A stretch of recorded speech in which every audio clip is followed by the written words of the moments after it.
Həzrət gördü ki, bir dəstə insan fitr bayramında gülüb əylənirlər, şadlıq edirlər. Həzrət İmam Sadiq əleyhissalam çox narahat oldu, yaxınlaşdı onlara. Yaxınlaşdı və dedi ki, bu bayram gülüb əylənmək bayramı deyil. Bu sizin düşündüyünüz bayramlardan deyil. Bu ibadət bayramıdır. Bu bəndəçilik bayramıdır. Bayramdır, İslamın əzəmətli bayramıdır. Amma bunu elə obru bayramlardan düşünməyək, şadlıq məclisləri kimi düşünməyək. Çox təəssüflər, bugün yavaş-yavaş bu dəyərlər aradan gedir.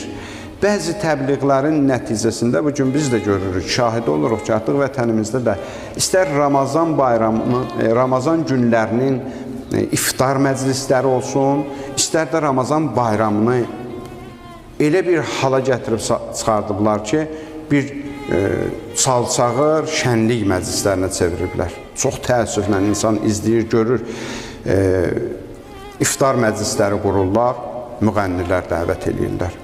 Ramazan bayramı elanları indidən paylaşırlar. Filan restoranda Ramazan bayramı, Ramazan şənliyi qeyd olunacaq. Qonaqlarımızla filan müğənni, filan müğənni, filan müğənni. Çox ayıbdır bu.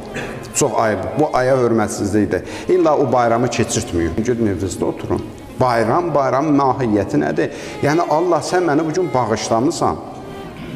Mən paçlanıb bu aydan çıxmışam. Sevinməkdir bu ayın mahiyyəti. Allaha təşəkkür eləməkdir. Gecəni sabah ki bilirsən bayram olacaq, bu gecəni əhya saxlamalıdır, ibadət itaətdə keçirtməkdir. Yoxsa ki Allah məni bağışlamısan, elə bugün mən təzdən gəlmişəm həyasızcasına, o günah məclisində oturmuşam, əl salıram, oynayıram, rəqs edirəm. Baxmıram saqqalıma, baxmıram hicabıma. Bunlar yol verilməz bir məsələlərdir.